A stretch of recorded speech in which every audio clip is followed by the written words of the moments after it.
ভবিষ্যতে কেউ যাতে দেশে স্বৈরাচারী সরকার গঠন করতে না পারে সেজন্য অপরাধীদের কঠোর বিচারের আওতায় আনার দাবি জানিয়েছেন বৈষম্য বিরোধী ছাত্র আন্দোলনের সমন্বয়ক সার্জিস আলম। বিকেলে শাহবাগে অবস্থান কর্মসূচি এবং শহীদের স্মরণে পদযাত্রা অনুষ্ঠানে একথা বলেন তিনি। এ সময় তারা বলেন, ছাত্র সমাজকে কেউই দমিয়ে রাখতে পারেনি ও ভবিষ্যতেও পারবে না। তারা সবসময় অন্যায়ের বিরুদ্ধে রুখে দাঁড়াবে। খায়রুল ইসলামের রিপোর্ট।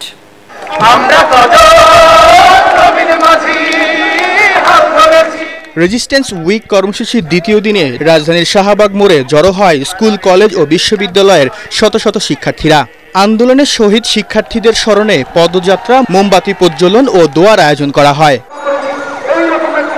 এ সময় ছাত্র নেতারা বলেন, সম্প্রীতির এ বাংলাদেশে সকলকে নিয়ে আমরা একসাথে বসবাস করতে চাই। যদি কেউ এই সম্প্রীতি নষ্ট করতে চায় তাহলে ছাত্ররা তা শক্ত হাতে প্রতিহত করবে।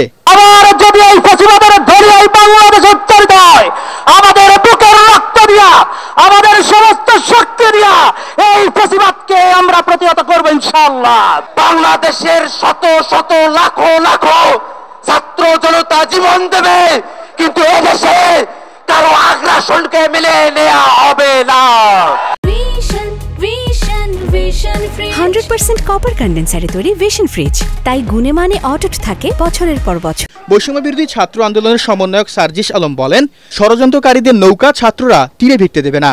আমরা স্পষ্ট করে বলে দিতে চাই, যদি যেখান থেকে হোক পাল্টা করে উত্থানের চেষ্টা করে থাকেন, তাহলে আপনাদের গায়ে বাড়া জানাজা পড়ার লোক খুঁজে পাবেন না। আমরা যখন রক্ত দিতে শিখেছি তখন আপনাদের মতো ফ্যাসিস্টরা আমাদের লোক পর্যন্ত স্পর্শ করতে পারবে না।